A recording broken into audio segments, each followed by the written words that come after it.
Alex, a hotshot car salesman, lived by appearances. When a humble old woman entered his luxury showroom, he instantly dismissed her, his condescending words echoing. He never imagined her quiet return would force him to count thousands of dollars in loose change, delivering the most humbling lesson of his arrogant career. The air inside Prestige Motors hummed with the quiet hum of ambition and the faint scent of polished leather. Located in the heart of Beverly Hills, where Rodeo Drive shimmered with the promise of opulence, Prestige Motors was more than just a car dealership. It was a cathedral of chrome and horsepower, a testament to American dreams realized through a six-figure price tag. Sunlight, filtered through expansive, spotless windows, glinted off the sleek curves of Lamborghinis, the robust lines of Bentleys, and the understated elegance of top-tier Mercedes. Each vehicle was a sculpture of engineering, meticulously positioned to catch the discerning eye of Los Angeles' elite. The sales floor was a theater where million-dollar deals were struck with a handshake and a fleeting smile. And at the heart of this gilded cage was Alex. Alex wasn't just a salesman, he was an archetype. In his late 20s, with a meticulously coiffed hairstyle that defied gravity and a suit tailored with an almost architectural precision, he epitomized the aspirational lifestyle he sold. His watch, a discreet glint of Swiss craftsmanship, was almost certainly worth more than most people's annual salaries. Alex moved with a practiced, almost balletic grace across the polished marble floors, his stride radiating a confidence that bordered on arrogance. Had honed his craft, not just in selling cars, but in selling himself the image of success, the allure of luxury, the tacit understanding that he was dealing with individuals who operated on a different plane of existence. His eyes, sharp and perpetually assessing, were his most potent tool. They could instantly gauge a client's net worth from the cut of their jacket, the brand of their handbag, or even the way they held their coffee cup. To Alex, every customer was a walking, talking sum of their perceived financial potential. He developed a sixth sense for tire kickers, those who merely came to gawk, to dream, to waste his precious time, and his disdain for them was palpable. Though carefully veiled beneath a thin veneer of professional courtesy, he cultivated an air of brisk efficiency, a subtle impatience that communicated my time is valuable. Make it count.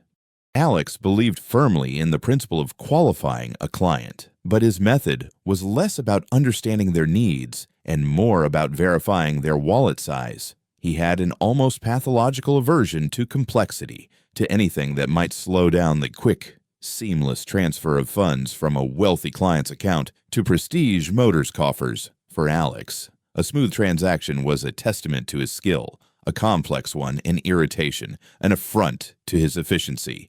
He was quick with a smile for those dressed in designer labels, quick with a dismissive shrug for those who didn't fit his preconceived notions of wealth. His colleagues, a mix of seasoned veterans and ambitious newcomers, both respected and slightly resented Alex. He consistently hit his targets, often exceeding them with seemingly effortless grace. He possessed an almost supernatural ability to close deals that others struggled with, but his success often came at the cost of a certain human connection. He rarely engaged in small talk that wasn't directly related to the transaction. His interactions were transactional, sharp, and to the point. He saw himself as a filter, separating the serious buyers from the dreamers, the elite from the everyday. On this particular afternoon, Alex was in his element. He was fluidly guiding a well-heeled couple, dripping in understated affluence, through the features of a brand-new, deep sapphire Rolls-Royce. His voice, a smooth baritone, resonated with practiced authority as he highlighted the bespoke interior, the whisper-quiet engine, the prestige inherent in such an acquisition. He watched their expressions, noting the subtle nods of approval, the shared glances that spoke volumes about their imminent purchase. This was his world, his domain, where he was the orchestrator of dreams for those who could afford them. Just then, The glass doors of Prestige Motors swished open, admitting a figure that seemed utterly out of place amidst the gleaming chrome and hushed luxury. It was an old woman. Her frame was slight, almost fragile, and her silver hair, though neatly pulled back, was thin. Her clothes were simple, worn, and utterly unremarkable are a faded floral dress, a cardigan that had seen better days, and comfortable worn-out walking shoes. She moved slowly, with the cautious gait of someone unused to such grand surroundings, her eyes wide with a mixture of curiosity and perhaps a touch of trepidation. Alex, mid-sentence about the Rolls-Royce's hand-stitched leather, registered her presence with a flicker of annoyance. He instinctively dismissed her. Another window shopper, he thought, his internal filter instantly categorizing her as low priority. He imagined she was probably a tourist who had wandered in by mistake, or perhaps a curious passerby simply wanting a glimpse of how the other half lived. His gaze lingered for a split second, a dismissive glance that communicated his immediate assessment, not a buyer. He quickly redirected his attention back to the Rolls-Royce couple, resuming his polished pitch as if the old woman had never entered. To Alex, she was invisible, a mere ghost flitting through the hallowed halls of wealth, utterly insignificant in his universe of high-stakes transactions. He continued to weave his verbal tapestry of luxury, entirely oblivious to the quiet storm brewing on the horizon, a storm that would soon challenge every one of his preconceived notions. As the old woman slowly ambled along the gleaming rows of luxury cars, her eyes, surprisingly sharp and observant, took in every detail. She wasn't gawking in childish wonder, but rather examining with a quiet, practiced discernment, a subtle wisdom in her gaze that Alex, in his arrogance, was utterly blind to. She wasn't overwhelmed by the opulence, she was evaluating it. Her pace was unhurried, a stark contrast to the brisk, purposeful strides of the typical high-net-worth clients Alex was accustomed to. This further solidified his initial flawed impression. To him, her slowness wasn't thoughtful consideration, it was indicative of someone simply killing time, perhaps trying to escape the summer heat or satisfy a fleeting curiosity. She paused before a sleek, obsidian-black Mercedes-Benz S-Class, its chrome accents glinting under the showroom lights. It was a vehicle that exuded quiet power and undeniable elegance, a subtle statement rather than a flamboyant declaration. Unlike the roaring Lamborghinis or the imposing Bentleys, the S-Class possessed a sophisticated understatement. The old woman's gaze lingered on its smooth lines, its plush leather interior visible through the tinted windows, its powerful yet discreet presence. She tilted her head slightly, as if picturing herself behind the wheel, or perhaps remembering a time when such a vehicle was a more common sight in her own life. Alex, having finished with the Rolls-Royce couple who were now deep in conversation with a finance manager, finally deigned to approach her. He walked over, not with the eager, deferential posture he adopted for high-value clients, but with a casual, almost dismissive gait. His hands were clasped loosely behind his back, his shoulders slightly slumped in an unspoken gesture of boredom. There was no genuine smile, no warm greeting. His voice, usually a smooth, persuasive instrument, was clipped, almost curt, betraying his barely concealed impatience. "Can I help you, ma'am?" he asked, his tone devoid of real interest, his eyes already scanning the showroom for a more promising prospect. He didn't wait for her to fully articulate her needs or express her interest. He immediately launched into his pre-programmed dismissal, a verbal barrier designed to weed out those he deemed unworthy of his valuable time. "Cars here are quite expensive, you know," he stated, his voice carrying a subtle but undeniable note of condescension. He didn't even bother to soften the blow with a "we have other models," or perhaps something else might suit your budget. He went straight for the jugular, aiming to shame her into retreating. "Not just anyone can afford them, you know," he added, a slight, almost imperceptible smirk playing on his lips. This wasn't merely information, it was a pronouncement, a judgment. It was a clear, unambiguous message. "You don't belong here. You can't afford what we sell. Don't waste my time." The words hung in the air, heavy with his unspoken assumptions about her modest attire, her quiet demeanor, her seemingly unassuming presence. He saw only a little old lady in plain clothes, not a potential client, not a person deserving of the same respect he would offer someone arriving in a chauffeur-driven limousine. His arrogance had built an impenetrable wall, blinding him to any possibility beyond his superficial assessment. The old woman's eyes, however, remained calm, betraying no offense, no anger, not even a flicker of disappointment.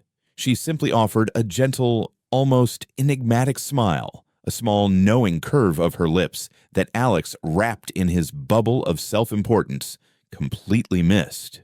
It was a smile that held a quiet dignity, a subtle hint of amusement at his misguided judgment. She didn't argue, didn't try to justify her presence, didn't challenge his rude dismissal.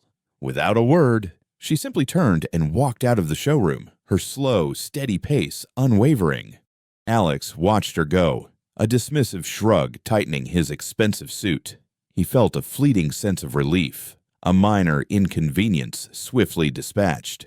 Just as I thought, he mused to himself, already forgetting her, as he turned back to the more pressing matter of his real clients, those who fit his carefully constructed ideal of wealth and success. He picked up his phone, checked his messages, and began mentally planning his next approach to a sleek-looking couple who had just entered. The interaction with the old woman was already filed away in the dusty corners of his memory, an insignificant blip on his radar of high-value transactions. Little did he know, that seemingly insignificant blip was about to become the biggest, most humbling lesson of his professional life. His scorn had just set the stage for an unexpected, unforgettable, and very expensive reckoning. The following morning, the usual hum of luxury and ambition settled over Prestige Motors.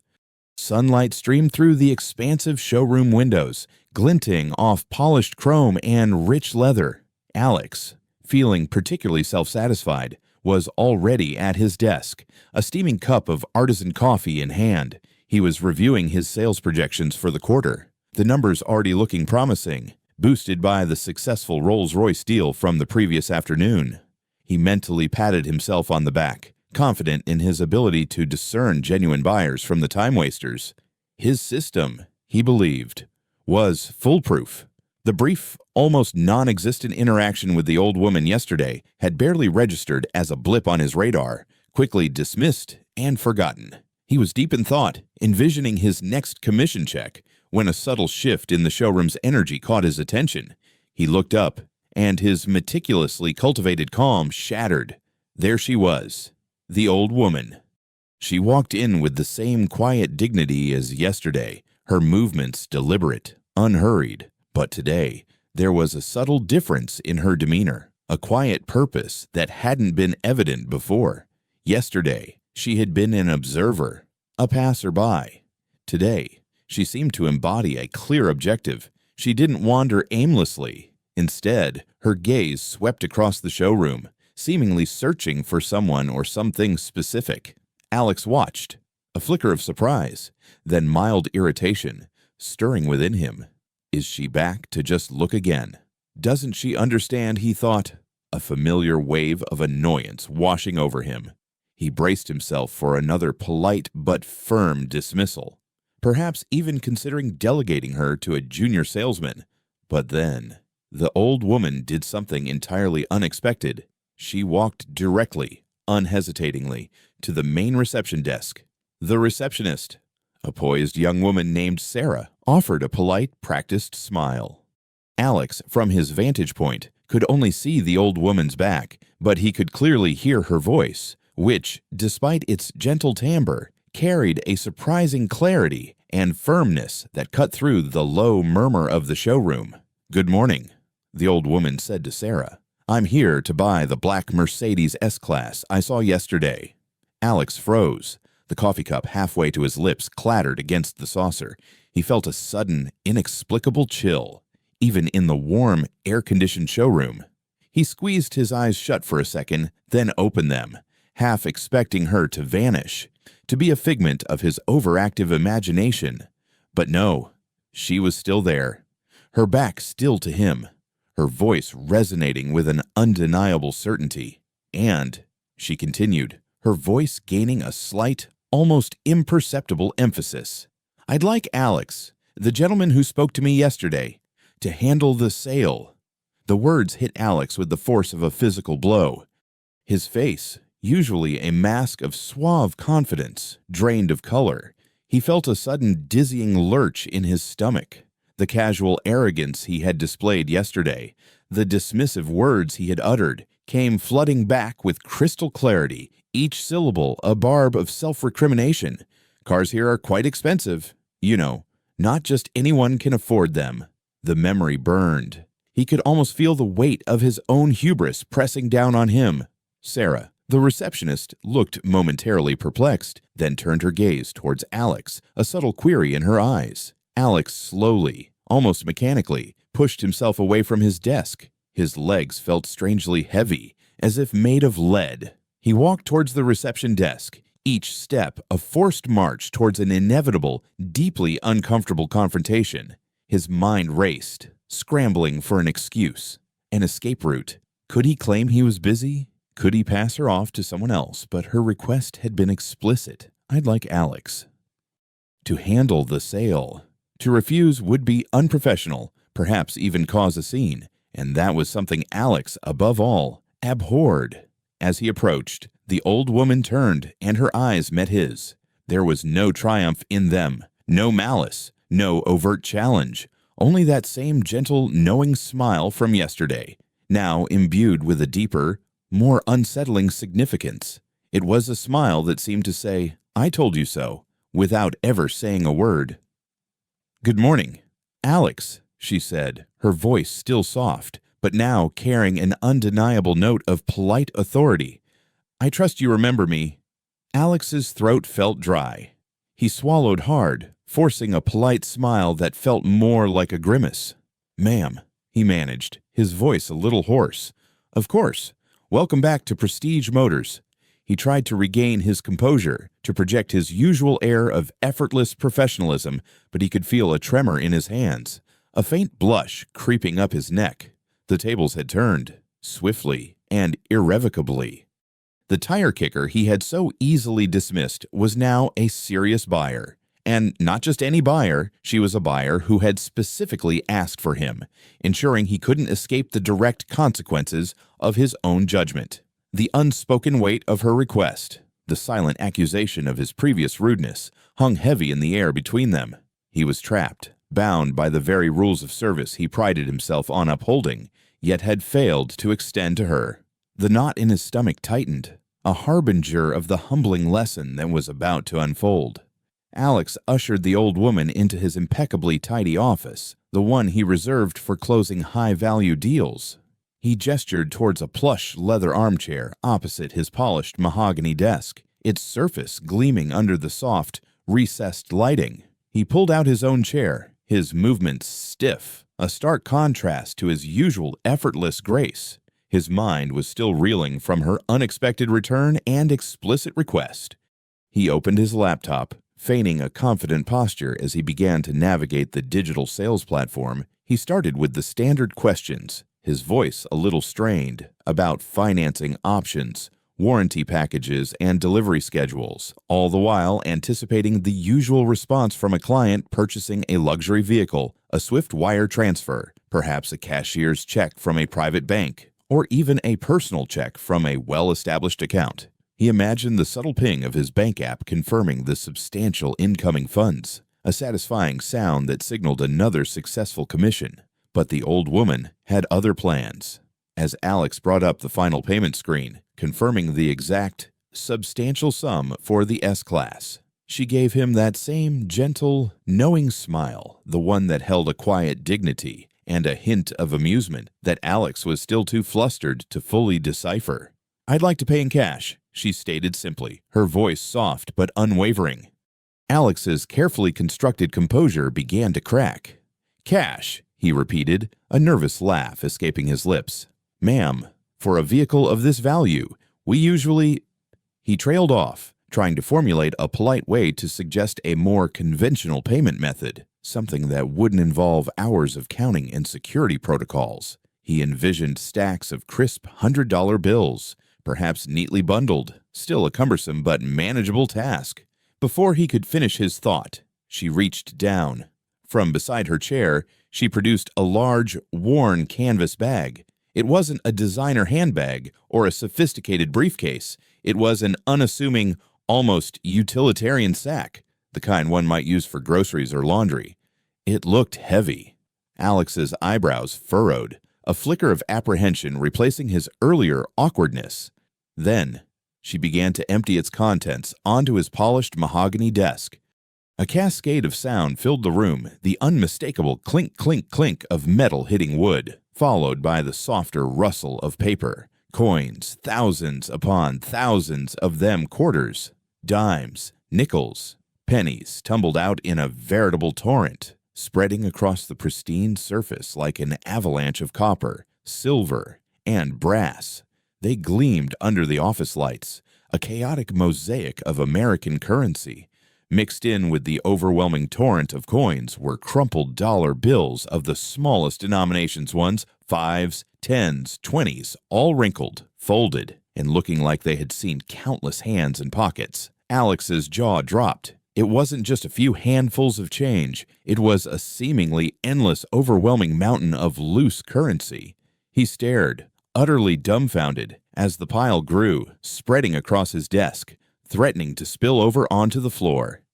The clean lines of his workspace, usually so ordered and precise, were now buried under an unprecedented deluge of small denominations. He saw a few $100 bills peeking out here and there, almost as an afterthought, but they were dwarfed by the sheer volume of smaller notes and the overwhelming mass of coinage. "I believe this should cover it," the old woman said, her smile broadening slightly, a twinkle in her eye. "It might take a little counting." Alex felt a cold wave of dread wash over him. His mind, usually so sharp and analytical, struggled to comprehend the scale of the task ahead.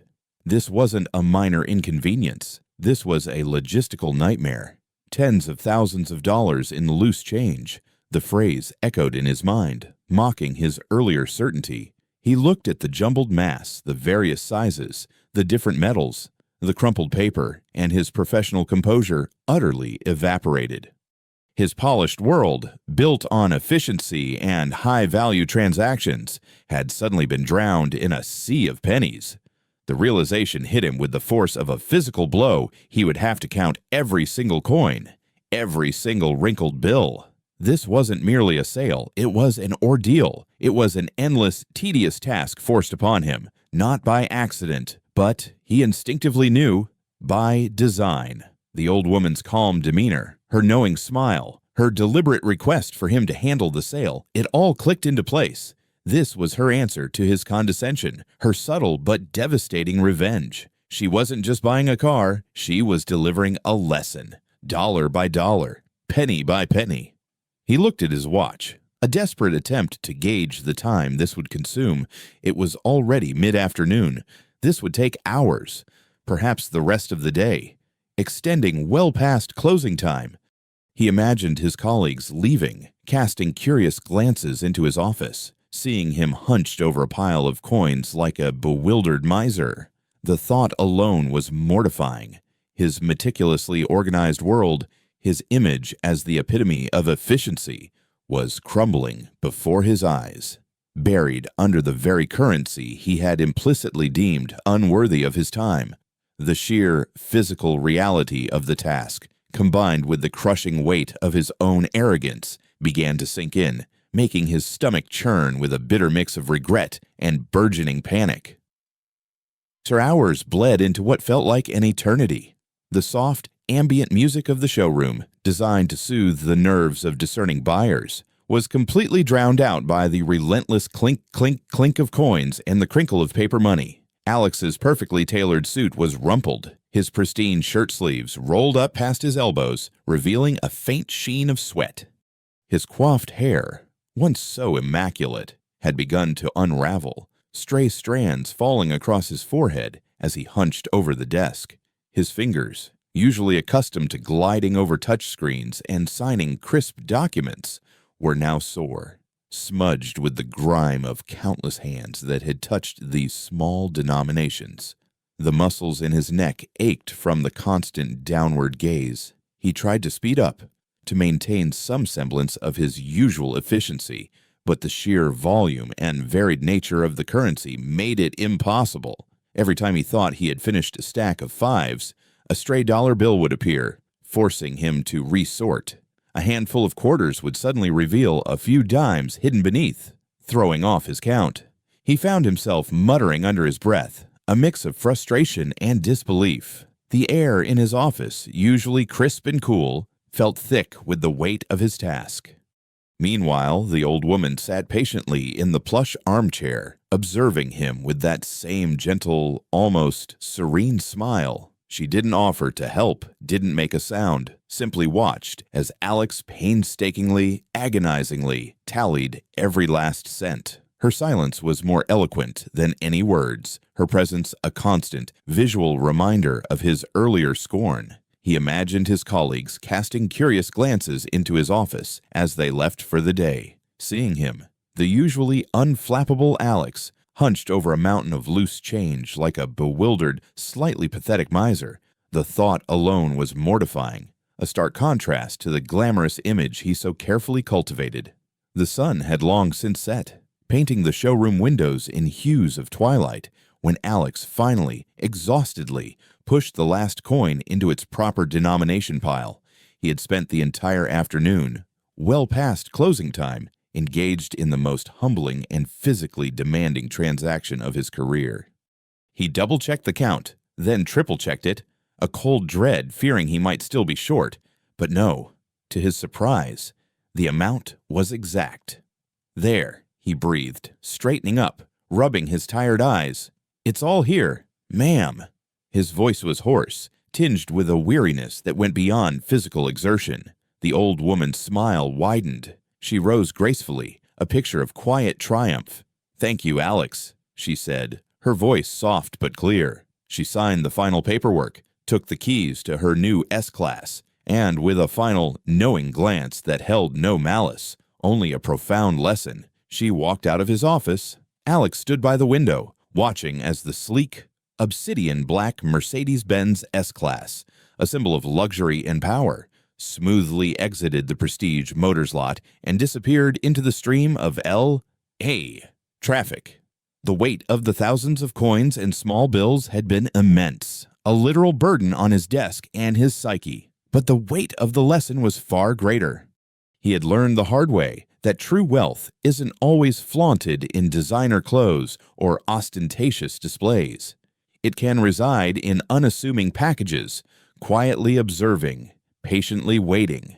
He had learned that judging a book by its cover could lead to the most unexpected and profoundly humbling consequences. His arrogance, his snap judgment based on superficial appearances, had cost him not only hours of grueling labor, but also a valuable piece of his professional pride. From that day forward, Alex was a changed man. The experience stripped away layers of his pretense. He became noticeably more humble, more patient, and remarkably more empathetic. He no longer rushed customers he deemed unworthy, no longer cast dismissive glances at those who didn't fit his preconceived notions of affluence. Every customer, regardless of their attire or perceived status, was greeted with genuine respect and offered the same meticulous service. He understood now that true value lies far beyond the superficial, and that the greatest lessons often come from the most unexpected teachers. The clinking of coins, a sound he once disdained, had become the indelible soundtrack to his transformation.